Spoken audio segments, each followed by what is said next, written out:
Proposition pour la signature d'une convention nationale. La force louverturienne réformiste est extrêmement alarmée devant l'hécatombe qui menace le pays suite aux événements douloureux de ces derniers jours. Elle est particulièrement préoccupée par le triste constat de l'incapacité flagrante des pouvoirs publics à faire face au déferlement des actions terroristes enregistrées un peu partout sur le territoire.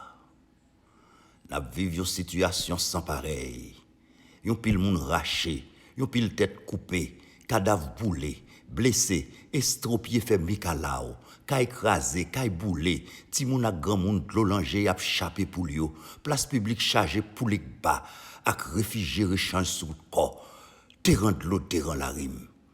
Pays a sous tension, capitale la sous ration, manque gaz, manque de l'eau, manque manger, en pile l'école fermée, l'hôpital fermé, magasin fermé, l'église fermée, l'hôtel-restaurant fermé, même morgue fermé, et puis radio-télévision a ouvert fermé, pas gain courant. La République est en otage.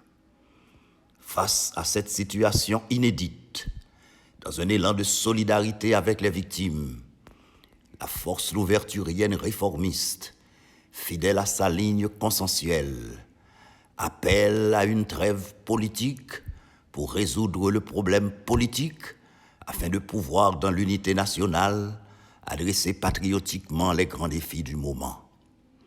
Pourquoi la force louverturienne réformiste propose la tenue en urgence de sommets patriotiques devant déboucher sur une convention nationale qui s'impose à tous les protagonistes de la crise.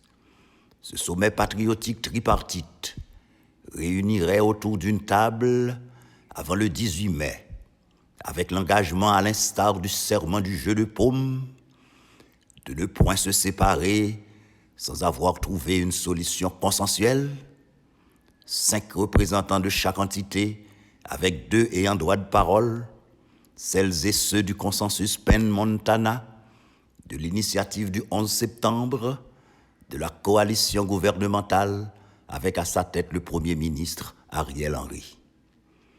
Ce sommet se tiendrait dans un espace neutre, contrôlé par la Croix-Rouge haïtienne, sous la houlette d'une commission de facilitation composée des représentants de la religion vaudou, la Conférence épiscopale d'Haïti, l'Église anglicane, la Fédération protestante d'Haïti, la Conférence des recteurs et présidents des universités haïtiennes, la Chambre de commerce et d'industrie d'Haïti et de la diaspora, avec comme observateurs le président du Sénat, le protecteur des citoyens et le représentant du secrétaire général des Nations Unies.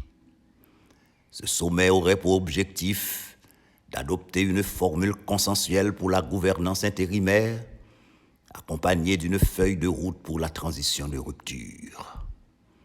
Si vraiment aucun sacrifice n'est trop grand pour Haïti, cessons de nous rejeter les responsabilités et prouvons-le pour mettre un terme aux souffrances de la population. Ensemble, maintenant, que Dieu nous vienne en aide. Port-au-Prince, ce 5 mai 2022, Dr Emmanuel Ménard, président de la force louverturienne réformiste.